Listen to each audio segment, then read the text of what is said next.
I said I really dream in color, but and every brother ain't a brother, but pop melatonin like they Swedish fish. To give her everything's my dying wish. Role play, she plays the mannequin. Raising my hand, teach us is not again. The sun is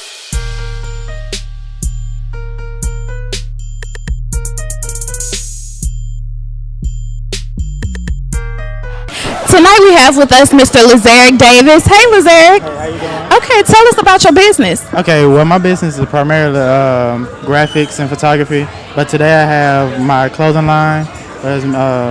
Part of it is members only, and I'm selling my hats, and I have a painting for sale today. My hats range in between $5 and $15, and my sweatshirts and hoodies are $25. How did you end up being a vendor for this year's show? I work with Trendsetters and Ward, doing their flyer and stuff, and then they said I could be a part selling my hats and stuff. So just connections. If someone wanted to purchase something from you, how would they do that? They can reach me through Instagram or Snapchat. They can cash out me money any way for real. I can download any app you want me to make money. We live. So, Karen, I know that you're a staff member award. So, basically, your job, whereas the models are in front, walking and showing off the clothing, your job is primarily to put everything together concerning the production aspect. So, just tell me a little bit of the process of putting together a fashion show. Logistically, it's not hard, but it's hard because you got to come up with vendors. You got to make sure everybody's here on time. You got to do call times. You got to do everything under the sun, basically. You got to get the room ready. You got to have rooms for your models. You got to have food for staff, food for models. You got to have laminated lanyards, passes, parking for people, VIP seating. You got to have everything together before the show starts, because if something goes wrong, you got to have a backup plan to fix it. Tonight, do you feel your fashion police sense is tingling? I feel my fashion police sense is tingling because some of the stuff I've seen tonight, I wouldn't wear it. I wouldn't advise my friends to wear it, and it just looks trash. I mean, You see some good stuff too, right? some very good pieces in here tonight. I saw some very good pieces on the runway I like from Belk and Alta State, so that was a joy to me. And I just enjoy seeing people come out and with their best fashions on, and they put it together so eloquently that it looks like they were going to a fashion show in New York. Arguably, one of the best parts of this show every year is that we have all this local talent, all this local vendors here. Tell me, how do you guys go about contacting these local vendors and getting them to actually participate in your production? Well, first, when we want to come up with vendors, we think of who we want to include. Do we want to include black businesses, locally owned black businesses? Do we want to include food, sunglasses, accessories, hats, belts, purses, clothes? We try and encompass everything in our local vendors because we want our local vendors to support us. And we do that by including them in our show. We also give them a vendor's table so that they can pay, small fees like $25, $30 maybe. And we supply the table and the chairs. They bring all their decorations and their merchandise, and they get to sell it before and after the show. And it brings them profit, and it brings both of us recognition. So I have one last question. Yes, what's your last question? Is it lit? It's lit. It's lit. It's lit. There we have it. We're ready to start, so I want everybody to come out. I want everybody to enjoy themselves, and I want everybody to come fashionably dressed. Well, thank you so much, Carrie, for spending your time talking with us. Really enjoyed it. Yes. Today we're here with Lachey Tomlin. Hey, Lachey, tell us about your company. Our company, we sell fashionable, stylish sunglasses, so it'd be nice if everyone could shop with us. So how did this company start? What was the main idea behind it? The main idea was to find something that we enjoy, which is fashion. So what better way to accessorize the fashion with glasses? Right. So is there any other apparel or anything that we should be on the lookout coming soon? Not necessarily apparel, but we also do things to help embrace women's beauty, like lashes, and we also sell hair. Okay, and if somebody wanted to purchase your item, how would they get in touch with you? We have an Instagram, looking_lucky, and also you can check with the owner of the company, which is callme_py on Instagram.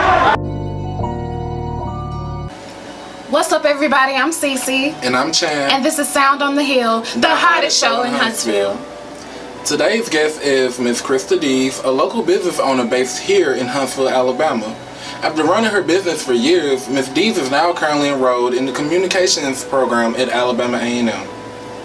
So, Krista, nice to have you on the show. Thank you for having me, guys. How are you? Fine, how are you? Great. Well, to kick off this interview, tell us a little bit about your trade. What do you do exactly at your business? I'm a licensed cosmetologist for the state of Alabama, and I also hold an instructor's license here in Huntsville, Alabama.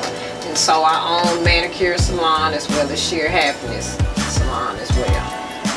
Okay, and how did you come up with the idea for manicure? Manicure came to me pretty much in a vision, but I was in an entrepreneurship course at Alabama A&M through Dr. Larry McDaniels, and he told us to come up with a proposal for a business. And for whatever reason, that vision came to my mind, and it's a vision that actually supports men. And it allows them to come in and get manicures and pedicures services, because sometimes they're uncomfortable when they go to other places, you know, which is really pretty much a female dominated industry, and they may get different stares or looks or things like that. So I wanted to create an environment where they could be comfortable but at the same time be pampered as well. And it has a lot of health benefits that come with that. And men they're getting more into taking care of themselves, but I think traditionally as we've grown up, they just hadn't done that for themselves. It's really nice. And how do you make your appointments? How can a client get in touch with you?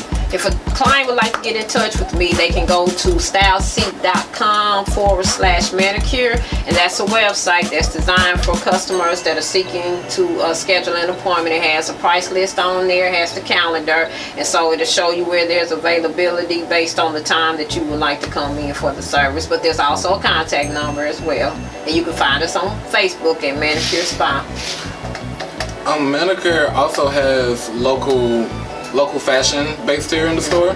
So tell us about the vendors and how can somebody go about vending you some clothes to be on display in this Part of the boutique? business. Now the boutique side of it is called Innovative Styles, and that's a vision that my son and his friend, they share together. And so him seeing his mom grow up as an entrepreneur for many years, he decided to follow in that path. I mean, he has a choice, but that's the choice he decided to go with. And so this is something that he's created where he does exclusive pieces for the people online or in the community and things like that.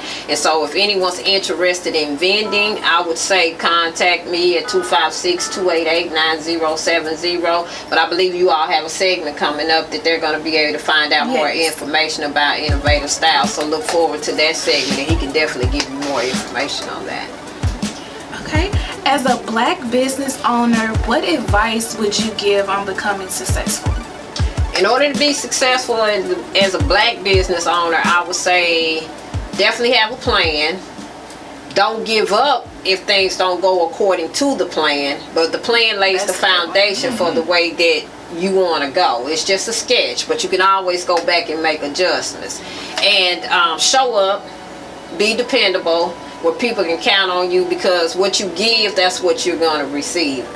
I've been in the business over 25 years now, and so I've seen it tried and true. Have your finances in order. You got to have your personal finances in order to be able to have your business straight, because it's going to take revenue and a lot of money for you to go ahead and establish and get started as a business. And banks aren't so friendly, but they can be if you have your finances and your credit straight. And just be determined, you know, because you are going to be faced with challenges on a daily basis. It's just life, and that's part of it. But just be willing to know, hey, we're going to have these challenges, and it just comes down to how am I going to adjust and adapt and deal with it. But after a while, you kind of get good at these things. What role has education had, not only in your business but also in your personal life? How has your education affected you?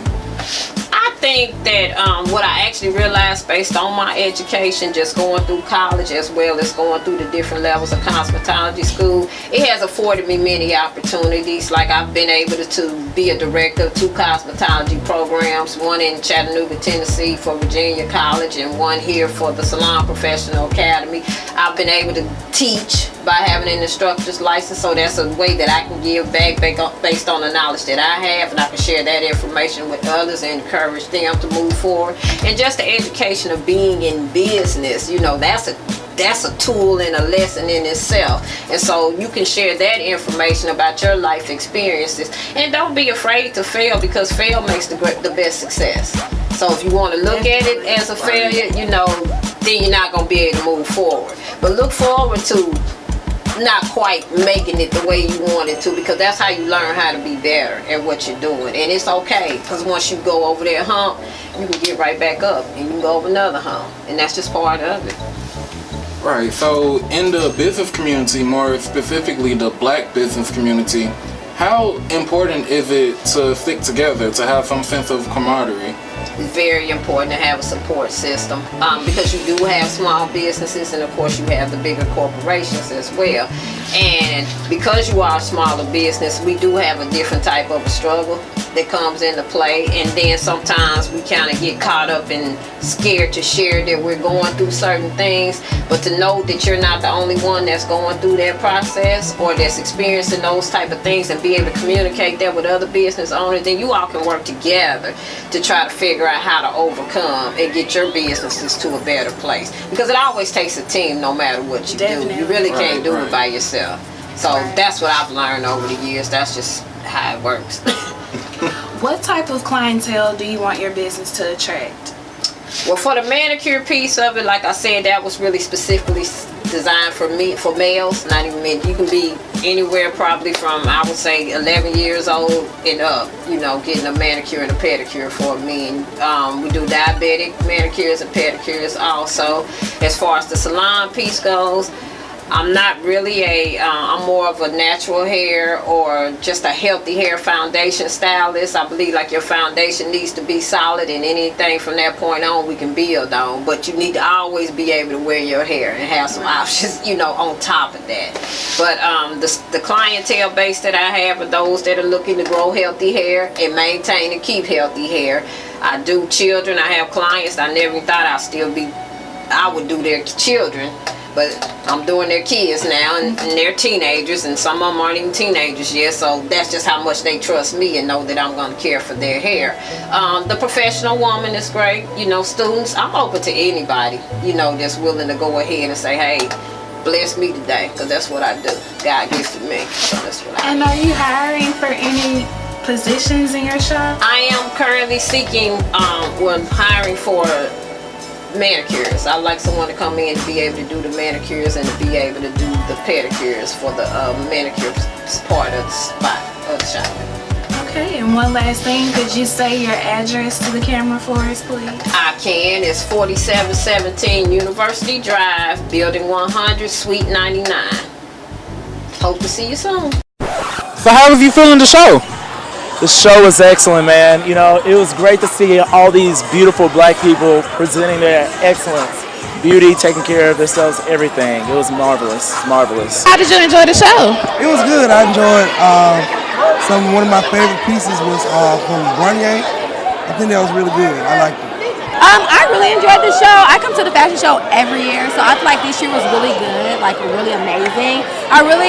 My favorite part was when the organizations had to do their different color themes. I think that was the best thing that they did. I enjoyed it because you had like house dress in yellow.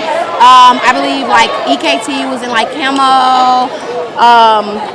Just so many different things, and it was just so cool just to see everybody really like try to get involved this year with the fashion show. How was your first time hosting for the Homecoming Fashion Show? My first time hosting, it was a great experience actually.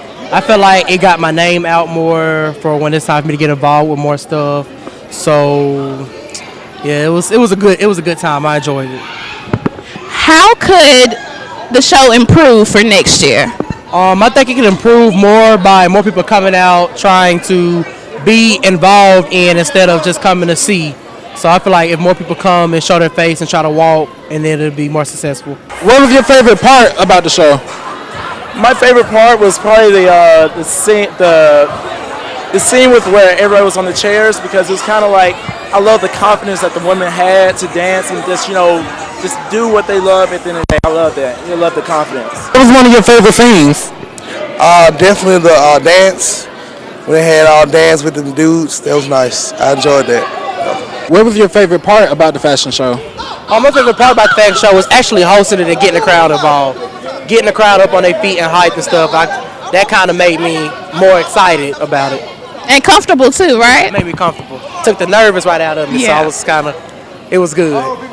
Do you see yourself buying any of the pieces that you saw tonight? Actually, I did buy a piece by $8.55. Y'all go buy her pieces. They're really cute. I bought a really cute dress for her. I'm actually wearing some $8.55 as well. I really like the Lucky glasses that they have. I think I'm going to get me some of those, so y'all go get those as well. Do you see yourself buying any of the pieces? Yeah, if they have it in my size, I will. I know that's right. What was the most complicated thing to get ready for the show? The most complicated thing I'd say is pulling everybody together. Some of these people have been their first time walking in a fashion show, and some of these people it's their first time walking in a fashion show with this many people. Most fashion shows typically have maybe 50 to 100 people. For homecoming, the whole school comes out, so helping everybody get over some of their nervous jitters and stuff like that. Well, you did a really good job, but okay, let me get you do something. Can you look into the camera and give us your ward and walk? No, I'm not a warden. Come on, you just walk. Okay, I mean, I don't know. Yeah.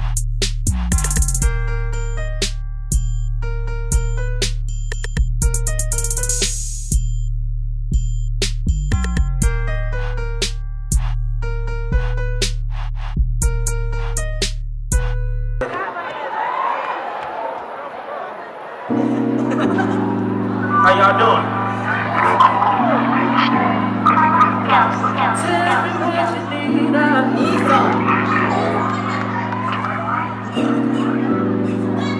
I take a little bit of sauce, mix it with some flavor. Do you want some sauce? Do you want some flavor? Tell me what you need, I got it if you want it. Tell me what you need, I got it if you want it. I don't know your goals, don't know what you're into, but I can feed your soul. Come look at the menu, tell me what you need, I got it if you want it. Say I got it if you want it. Step into my restaurant, come sit down and eat it. I even welcome haters in, come take several seats. Been a groovy nigga since I came about home. When I'm dead and gone, I bet they write it on my tomb. I've been whipping up the soul, I've been whipping up the phone, I've been whipping up the wheel just to put it in a song. Tell a nigga what you want, I promise all these other niggas late. If you got your money right, you can still get a play. I've been chefing through the night, serve a nigga any day. I can feed your mind and your body at the same time. If you can't feel it in your soul, then it ain't mine. Cooking something up for you especially, real simple recipe. I take a little bit of sauce, mix it with some flavor. Do you want some sauce? Do you want some flavor? Tell me what you need, I got it if you want it. Tell me what you need, I got it if you want it. I don't know your goals, don't know what you're into, but I can feed your soul. Come look at the menu, tell me what you need, I got it if you want it. Say I got it if you want it. Lately, I've been dreaming a lot up until I got some attention. If you need it, I got it. If I ain't got it, I get it. I just been cooking no shot, cause I'm the cream of the crop. I won't stop till my beat doesn't bop. Or my beat doesn't rock. Ever since Peter, I've been leading the flock. I can't fight time, but I'm steady beating the clock. You reap what you sow, been hanging with the reaper a lot. I stay on my toes before I fall asleep in a box. Just a penny figure thoughts. I remember when I didn't have a penny, I was lost. I was someone trying to ball like Penny in his prime, but you can't be the one when the city isn't yours. I know what it's like when you broke in the wrist through. The labels convincing you to say it's sold for the food that's sold them in me. I've been searching for a miracle, hoping that God in my prayers. Trying to be faithful, I'm trying to hide my affairs, but all of these bitches I I look at myself and I think, do I like who I see in the mirror? They buying my style and my taste and I'm running, cause I ain't the one that is all in the air. I'm stuck in the darkness, no way if I got no beer, bitch. Mix it with some flavor. Do you want some sauce? Do you want some flavor? Tell me what you need. I got it if you want it. Tell me what you need. I got it if you want it. I don't know your goals, don't know what you're into, but I can feed your soul. Come look at the menu. Tell me what you need. I got it if you want it. Say I got it if you want it. Mix it with some flavor. Do you want some sauce? Do you want some flavor? Tell me what you need. I got it if you want it. Say I got it if you want it. Last question. How does a bad chick leave Elmore? Well, a bad chick leaves Elmore like this.